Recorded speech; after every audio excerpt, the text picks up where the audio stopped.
Un temps radieux en plein mois de mars, une médina aux couleurs flamboyantes, un artisanat séduisant et des échoppes de jus d'orange fraîchement pressées. Aucun doute, nous sommes bien à Marrakech. Cette ville du sud marocain, entourée de désert, qui encore cette année vient tout juste de monter sur le podium des destinations favorites des voyageurs. Une ville aussi qui n'en finit pas d'attirer les stars du monde entier. Qu'ils s'appellent Cristiano Ronaldo, Katy Perry, Cara Delevingne ou encore David Beckham, venu fêter ici ses 40 ans, entouré de sa femme Victoria et de leurs amis célèbres. Coralie et Stéphane, eux, habitent Marrakech depuis 7 ans. Propriétaires de 2 petits hôtels au cœur de la Médina, ils s'apprêtent ce matin à tester une promenade pas comme les autres. Félix. Une découverte de la ville à bord d'un sidecar. Voici la bête. Superbe. Depuis quelques mois, une jeune société française spécialisée dans les excursions en sidecar et dont le concept fait un carton en Asie, propose désormais des visites guidées de Marrakech à bord de ses motos vintage. La livraison de poulet, c'est super beau la lumière du matin comme ça. Une virée à la découverte de lieux inattendus. J'adore passer par ici. C'est la plus grande collection de vieilles Mercedes que j'ai jamais vue. C'est comme un salon de l'auto. Mais... Coralie et Stéphane sont toujours à l'affût de nouvelles activités à proposer à leurs clients. Et ce matin, le couple semble séduit. C'est très intéressant, on se balade dans la Médina, on est porté par la moto, c'est une découverte très originale et tout à fait nouvelle pour nous, donc c'est super sympa. C'est ce Marrakech à la fois étonnant, innovant et toujours plus exclusif que nous avons choisi d'explorer.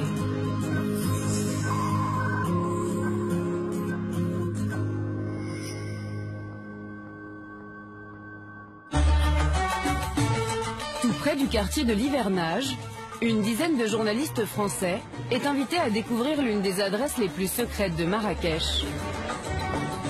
Le Royal Mansour. Celui que l'on appelle l'hôtel du roi. Ouvert en 2010, cet hôtel de luxe construit par le royaume est d'abord resté un lieu confidentiel. Aucune caméra n'était acceptée au sein de l'établissement. Aujourd'hui, le pays a décidé de dévoiler au monde son bijou d'architecture. Ce jour-là, parmi les privilégiés de ce voyage de presse, Raphaël Marchal. Elle a 25 ans et est journaliste gastronomique. Bienvenue dans votre régal. Oh, mais c'est immense! C'est tout pour moi. À partir de la porte, vous êtes chez vous. Ok. Pendant 3 jours, un riad entier va lui être mis à disposition. 140 mètres carrés pour elle seule.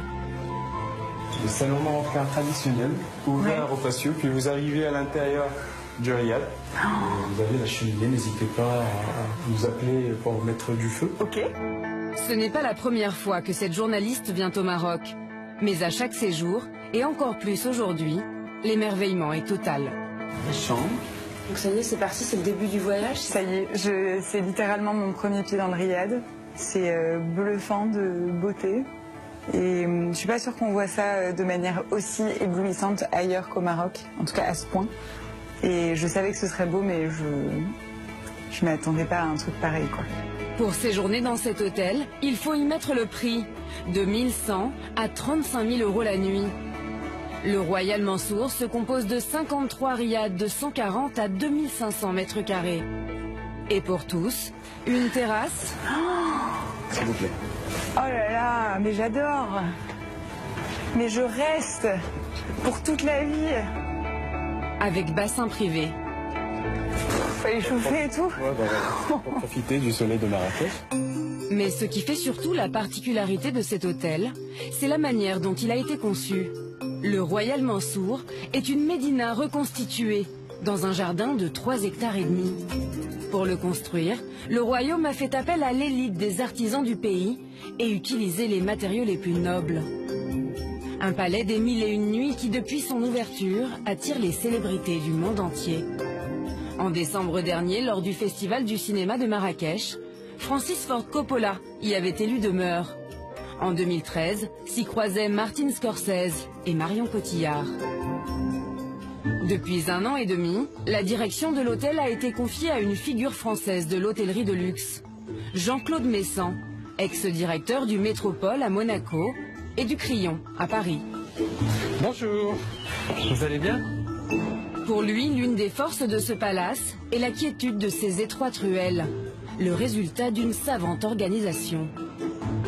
Aujourd'hui, nous avons construit sous cet hôtel une vraie ville souterraine. Donc toute l'action de service est cachée, est restée enfouie sous l'hôtel, où nous nous promenons en voiturette électrique, mais tout le service de femme de chambre, de nettoyage, de service de restauration en chambre, service technique, l'arrivée de vos bagages, le départ de vos bagages, tout est fait dans ce sous-sol extraordinaire qui ressemble à une ville futuriste que le client ne voit jamais. Inaccessible, même à nos caméras, pour ne pas briser la magie des lieux. Le Royal Mansour est la vitrine de l'art traditionnel marocain. Mais en ce moment, ce dont tout le monde parle à Marrakech, c'est surtout d'art contemporain. Partout à travers la ville, fresques et autres installations d'art ont investi les rues, monuments historiques et galeries. Depuis février, la 6e Biennale du Maroc est en cours à Marrakech. C'est Vanessa Bronson, sœur du milliardaire Richard Branson, qui l'organise. Ce matin, du haut de sa nacelle, Hendrik Beikirch, street artiste allemand, termine une fresque réalisée en marge de ce festival. Je pense qu'on devrait commencer par le milieu, puis aller vers l'extérieur. Hendrik fait partie de ces amoureux du Maroc. Depuis 1 an et demi, il sillonne la planète pour peindre des visages marocains sur les murs des plus grandes capitales. Tire un peu par là. Ah oui, parce que là on est descendu. Après Brooklyn, Playa del Carmen au Mexique, ou encore New Delhi, c'est à Marrakech qu'il a décidé de s'attaquer avec ce portrait d'un maçon marrakchi peint juste en face de la gare. Alors t'es content? Ou est-ce que tu vois un souci? Non, je pense que c'est bien. C'est vraiment très beau. Je crois que je suis content. Si ce projet artistique a pu voir le jour à Marrakech, c'est grâce à l'aide de toute une équipe. Celle d'une fondation d'art dont Élise et Paul, ces 2 jeunes Français, font partie. C'est à 20 km de Marrakech que se trouve la propriété de cette fondation. Et surtout, son jardin. Celui que l'on appelle le Jardin Rouge. Un lieu comme il n'en existe nulle part ailleurs sur la planète. 11 hectares de jardins luxuriants dans lesquels se cachent des dizaines d'œuvres d'art. En fait, une résidence d'artistes où graffeurs, sculpteurs et peintres du monde entier sont invités à venir travailler. Un lieu imaginé et créé par cet homme, un très riche homme d'affaires français, passionné d'art contemporain depuis sa jeunesse. J'ai toujours aidé beaucoup d'artistes et faire une résidence, c'était aussi peut-être un petit peu égoïstement l'idée de participer à ce qu'ils allaient faire, de les côtoyer, peut-être les aider dans leurs réflexions. Tous les artistes qui sont ici, on a noué maintenant une relation quand même assez amicale et on fait avec eux des choses qui peut-être ils ne feraient pas ailleurs. Tout ce que vous voyez ici, que ce soit les murs qui sont dans la propriété, que ce soit les objets, c'est toutes des installations qui ont été faites par des artistes en résidence, toujours. Il n'y a rien ici qui provienne de l'extérieur. Donc vous voyez ça par exemple ici, ça c'est un artiste qui est issu de la rue complètement. C'est un jeune Français de Lyon qui s'est attaqué à des métros, à des trains, à des choses comme ça. Lorsqu'un artiste est accueilli en résidence au Jardin Rouge, la Fondation prend tout en charge. Transport, nourriture, hébergement sur place et même peinture. Le rêve pour tous les fondus d'art. Benjamin Lading est l'un des chanceux à avoir été sélectionné. Depuis 1 mois, cet artiste franco-norvégien prépare ici sa future exposition. C'est plutôt unique comme endroit. C'est comme la Villa Médicis. C'est des endroits un peu qui glorifient l'art, qui a quelque chose où on peut avoir tout ce dont on a besoin. À chaque fois que je parle du Jardin Rouge, je parle toujours du parc. Un contexte vraiment idyllique, quoi. Si aujourd'hui le Jardin Rouge est un lieu exclusivement privé, bientôt, derrière les murs de cette bâtisse monumentale, la Fondation ouvrira une galerie d'exposition. Marrakech mise sur ces nouvelles formes d'art pour attirer de nouveaux touristes, mais aussi sur des activités totalement inédites en Afrique. Maison d'hôte Casbah à Gounsan, à 30 minutes du centre de Marrakech. Il est 8 h du matin. Autour de cette table, un groupe de passionnés de sport extrême, dont l'ex-international de rugby, Fabien Galtier. En équipement, on a tout. En commençant par la partie supérieure, donc casque, tout le monde a un casque, tout le monde a des lunettes ou masque. Tous sont arrivés la veille au soir à Marrakech. Pas pour visiter les souks, mais pour vivre une expérience qu'ils n'auraient jamais soupçonnée dans la région. C'était l'année dernière, il m'appelle, je prépare le match, c'était un vestiaire. Je vois le téléphone qui sonne, Hervé. Qu'est-ce qu'il y a? Donc il me dit, ça te dit d'aller skier à la chasse? Je dis ouais. J'ai dit ouais. Et on est arrivé hier soir. Et depuis ce matin, on se prépare à aller skier. On y va, on va se préparer. Dans cet hôtel à 1000 mètres d'altitude, Hervé Favre, ce Français moniteur de ski et entrepreneur, a installé un camp de base et tout l'équipement nécessaire au ski hors piste. Ça fait bizarre de mettre les pédales de ski ici quand il fait tellement chaud. J'ai voulu partir un tour. Au Maroc, il est possible de skier de décembre à mars dans la petite station d'Oukaï Meden, accessible en voiture. Mais ce que propose Hervé est une expérience d'héliski. C'est donc en hélicoptère que ces hôtes sont transportés jusqu'au cime. Depuis le camp, 15 petites minutes de vol pour atteindre le Haut Atlas. Perché maintenant à 3500 mètres d'altitude, c'est parti pour 3 heures de descente. Combes, pentes fortes, couloirs, vallons, le massif montagneux est ici assez identique à celui des Alpes. Ok, on arrive sur une zone où il y a pas mal de roches, on va déchausser. Et ici aussi, pour atteindre la meilleure des neiges, il ne faut pas hésiter à prendre ses skis sur le dos.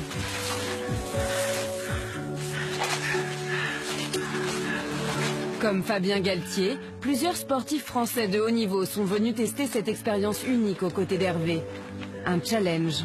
Moi j'aime la nature, j'aime l'effort, j'aime la montagne, j'aime aussi l'adrénaline, donc il y a tout quoi, il y a tout. Condition super Fabien, fais-toi plaisir, tu passes son tête Fabien. Allez, quand tu veux.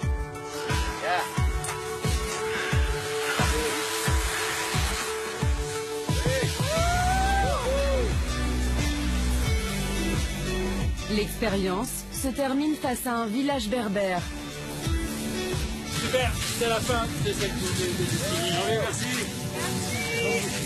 Merci Hervé. C'était énorme. Ah, c'est la première fois que vous dites ça? Oui, la première fois. Et ça va pas être la dernière fois non plus. Mais le programme de ce séjour sportif ne s'arrête pas là. Depuis peu, la ville de Marrakech propose une toute nouvelle activité, inédite au Maroc. Toujours de la glisse, mais sur un lagon artificiel cette fois-ci. Comme vous voyez, super, bienvenue au paradis, au wiki. Cet après-midi, le groupe vient goûter aux sensations du wakeboard.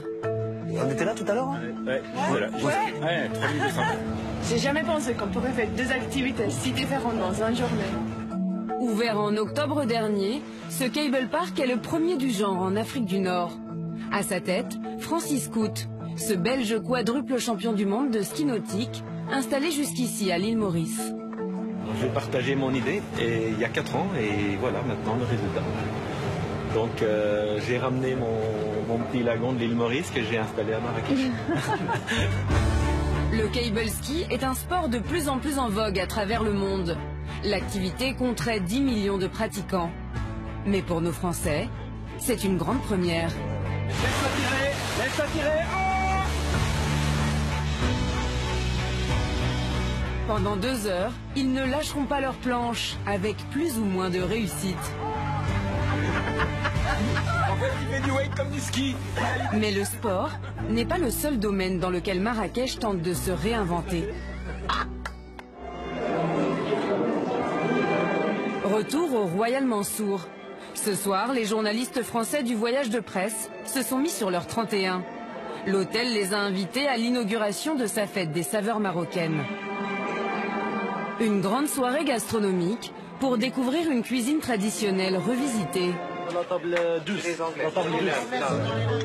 Apporter de l'extravagance, tout en préservant l'essence de la gastronomie traditionnelle marocaine, c'est l'un des objectifs que s'est fixé le restaurant du Royal Mansour. Une année sauvage. Et pour cela, l'hôtel a confié sa carte à l'un des plus grands chefs français. Derrière, on y retourne pour 6, les enfants.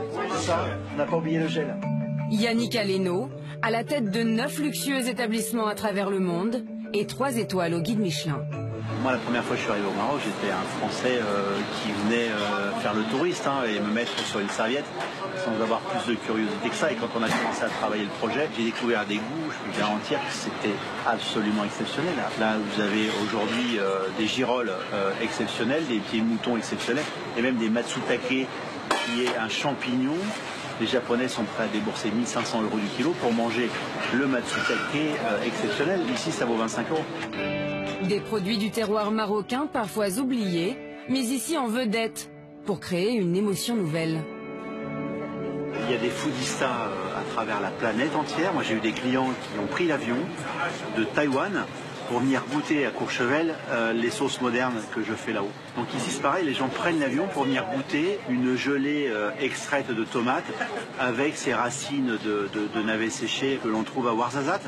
C'est ça aussi qui fait l'intérêt d'une maison comme celle-ci, c'est d'aller chercher une expérience que nul autre ne peut offrir. Allez, dernière tagine. Une expérience qui marche. Ce soir, au-delà des journalistes invités, le restaurant affiche complet. La perle du sud marocain n'a pas fini de séduire.